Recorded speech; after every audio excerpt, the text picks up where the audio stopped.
Alright guys, so I'm going to add some more weld to the top of this because my gap, when I close it, it's really nice about a quarter of the way up to right here where my line is, and then it just slowly gets a little bit wider, so it's not perfectly true.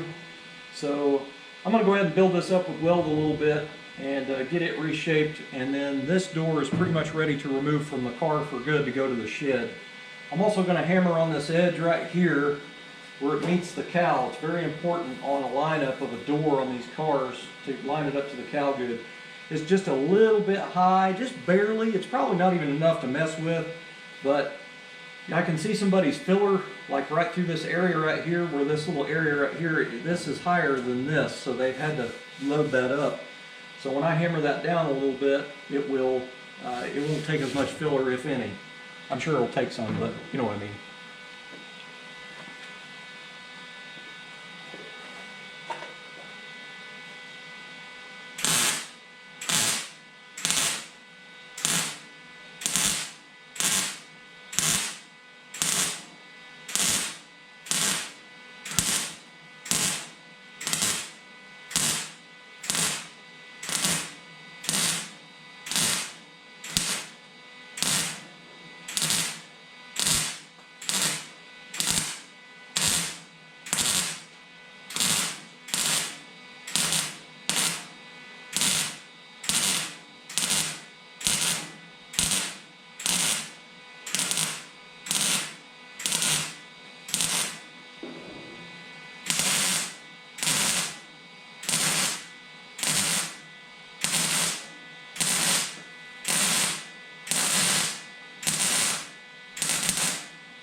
I'm gonna let that cool off a little bit. I'm gonna put another row on it about that far. Normally when you weld sheet metal on a car, you know, you're supposed to tack and then tack and tack to keep the heat down. This is a door post, and there's 3 layers of sheet metal there. It's in a hard bend area, so I don't mind if it gets a little warpage because I'm gonna go in here and work this over with a file and everything anyway and get it where I need it. But it's just what I had to do to get really nice gaps, and it's kind of the normal in the the high-end shops, the really good shops. When they gap a car, they do the same thing. Of course, they got higher end tools and equipment than I have, but I can get it done just the same with my cheap stuff. I actually did have a guy ask me about my welder. I'm just going to pick up the tripod and carry you all over here with me. I did get asked about my welder, and it's nothing special. This is a Lincoln 180 Pro MIG, and I bought it at Lowe's probably 2013 maybe.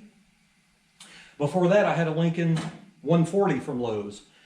I think the difference was the 140 was just your regular outlet that's in your garage, like a 115 volt or 110 or whatever they call that.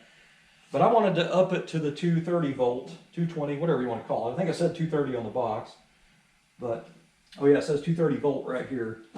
I wanted to upgrade to 230 volt because I was going to be doing some chassis work, building engine mounts and that type of stuff. I am not a professional welder. I have been around MIG welding a lot, especially when I was young going to shops and learning. Those guys always use MIG welder. And I got to tell you, if you've never welded on anything, like if you drug in a car, an old car, you're going to have a welder. Because if you pay somebody every time to come out and weld something for you or take it somewhere to get it welded, you're going to spend enough money you can buy your own welder. Back when I bought this 180 Pro MIG at Lowe's, it was on sale for $529, I think, or $540 or something like that. So I bought it. Now, I'm going to clarify something here, because I've had a buddy that come over here, actually two guys come over here at different times, and they want to know what welder I'm using, and they look at it and they're like, oh, it ain't big enough. If you're building skyscrapers in New York City or something, or building boat docks or whatever, yeah, it's probably not the MIG welder for you. And I'll also tell you, these are referred to as hobby boxes because you buy them in a box store. Now, you can buy parts for these if you ever need to, but I ended up, my old MIG I had, I think it was a Lincoln also, before the 140, a little hobby box MIG. It was flux core, it didn't take gas. And something happened to it and it wouldn't come on or something. And I took it to a welding shop and they were pretty much telling me that these are throwaway models, you can't get parts for them. So I ended up buying the 140 from Lowe's because he wanted like $1,500 for a MIG that's almost the same as what I had, so. Anyway, if you have a shop and you're using a MIG welder almost every day, this is probably not the MIG for you. I don't know that for sure. This thing has never failed me. My old Lincoln 140 was still working when I sold it. And when I sold it, I used that money and put a little with it, and that's when I bought this one. But MIG welding is super easy to do if you've never done it. It's a wire feed. It is super simple, so don't be scared of it.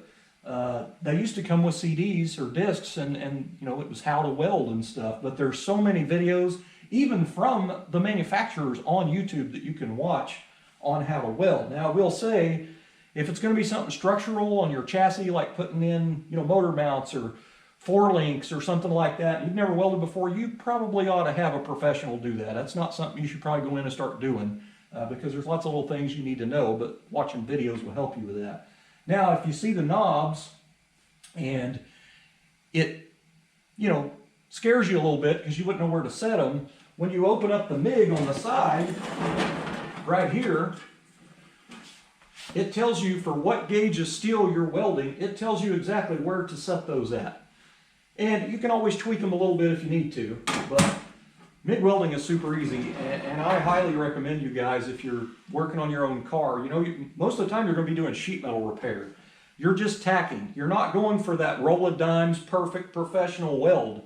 You're tack welding. You're just zapping it. So don't be afraid of it. It is easy to do.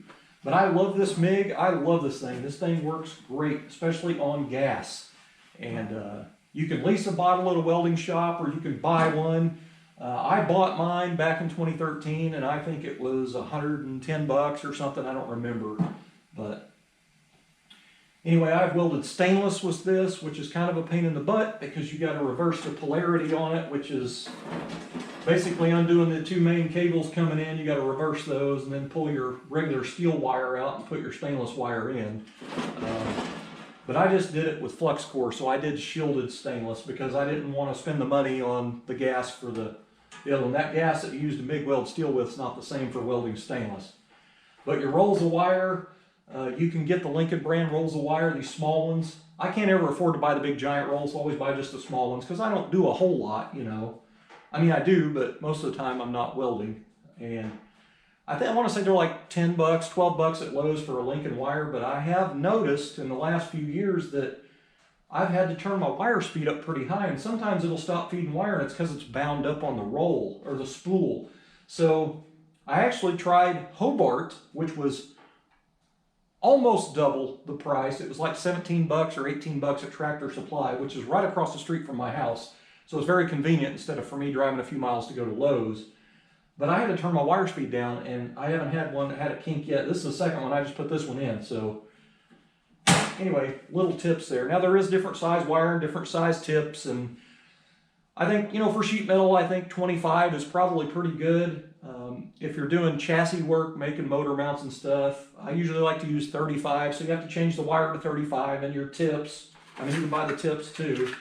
So I just normally just run 30 for everything and call it a day. But Anyway, as I said, I'm not a professional welder, but as far as putting rust repair panels in a car, you're just tacking. So, and once you use it for a little bit, you can mess with this thing for 4, 5, 6 hours, and you'll be surprised at how easy it is. It's not that hard to do, and it's really, once you start messing with playing around with scraps, and you try to do a little fancy little stitch, it's actually easier than what you think it might be. But anyway, now the gas I use is 75% argon, 25% carbon dioxide. So that's what my local welding shop puts in there for me. And I want to say it's right at $30 to get the bottle filled. And I don't know how big this bottle or what pound bottle it is. I don't think, it probably says on it, but I can't read it. There's a sticker on it. But anyway, I highly recommend it. Now you can use flux core, which means you don't need gas. It has the shield on the wire. So there is a difference when you go to get wire. So look at it. If it says solid core, it's regular old steel wire, and it'll kind of have a gold look to it. But if you're not running gas, you'll need to run flux core, and it looks more gray. It has a coating on it, and it just helps the weld. Now I will tell you, I used flux core for years, and it takes a little bit to mess with that. The gas makes it so much nicer. But flux core will work, but both pieces of metal you're trying to put together, they need to be perfectly clean. If it has a little bit of dirt or rust or paint, it will start popping and spitting, and you'll end up with chicken poop welds. So also, flux core is very hot. It burns very hot. So whatever you put together, it's put together. But I ended up going to gas. When I first started, I didn't want to have to buy the bottle and pay to get it filled and all that. And then I finally ended up doing it, and I'll never go back to flux core. But anyway, flux core, you get a lot of spatter and a lot of mess. It makes a huge mess with all the little balls everywhere. The gas just smooths everything out, makes it so much nicer. But anyway, don't be afraid to weld. And as far as hobby box goes, for a cheapie, this is the perfect welder for the garage or out in the yard driveway builder right here. You guys that are professional welders and have a welding shop, that is probably not the welder for you. You can have your $10,000 welders, but for me, that little $600 rig right there works just fine for what I do. Anyway, moving on. All right, so I'm trying to finish up this door here on the post here, trying to get a nice line anyway.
Too bad.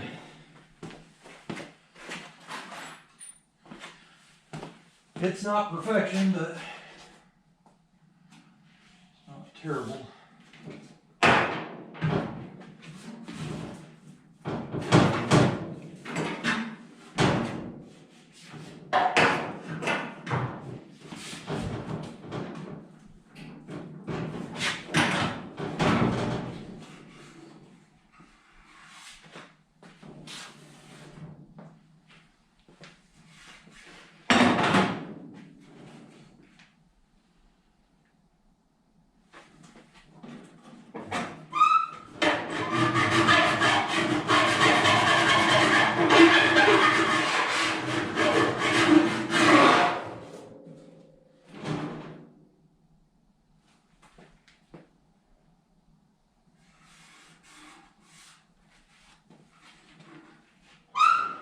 Got one little low spot, but I think I'm just going to leave it.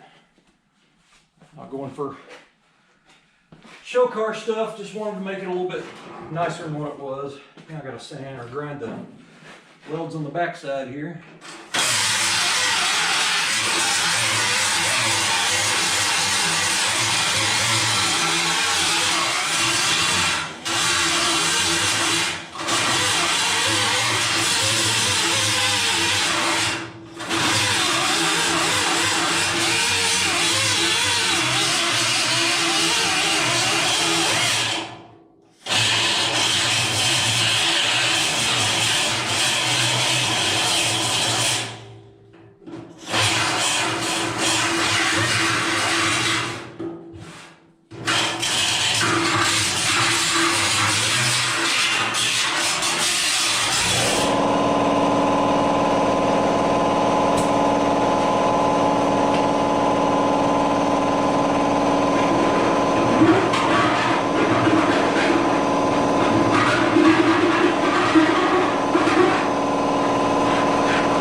All right.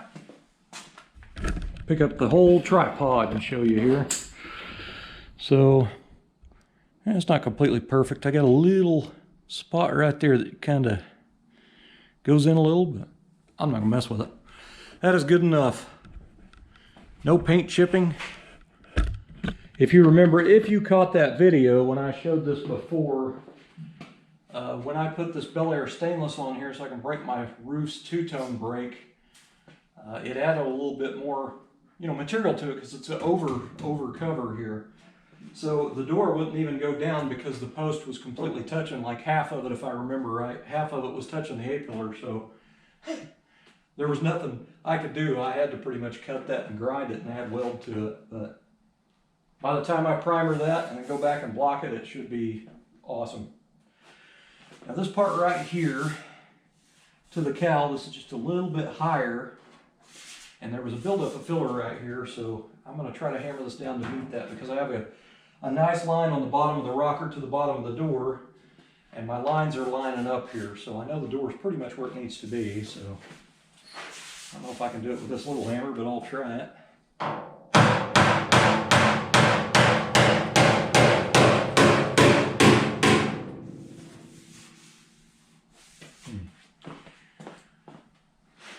Let's get a little bit more rough with it.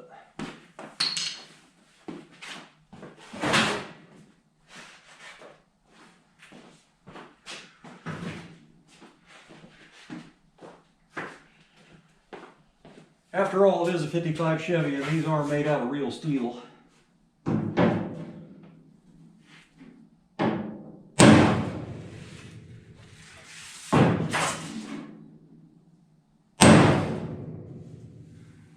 Dang. A heel doll is not really the best thing to be using that for right there.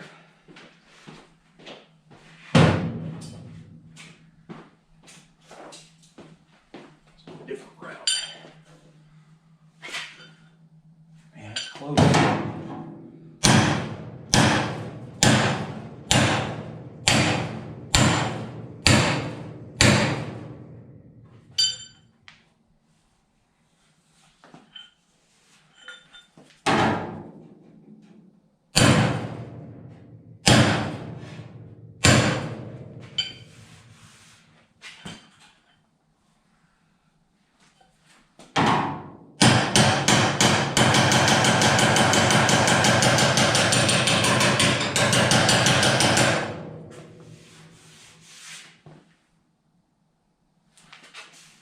That will work.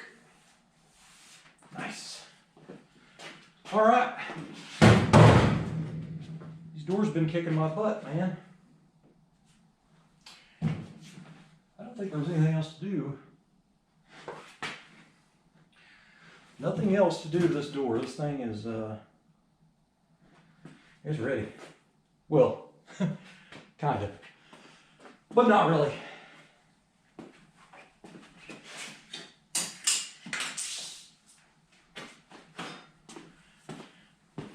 Go ahead and remove my stainless trim here with the stainless Allen buttons. I drilled and tapped this A-pillar to screw them on there. I like the stainless steel. These are 832 fine thread, but they're little bitty stainless steel button heads. They're really, really thin headed. They have a slight dome to them. And polish them on the polishing wheel, and they look really nice on the A-pillar trim. And they do not interfere with your rubber seal. Hopefully I can find that screw that I dropped. And then I need to tag them and bag them to go with everything else. Anyway guys, one more thing done.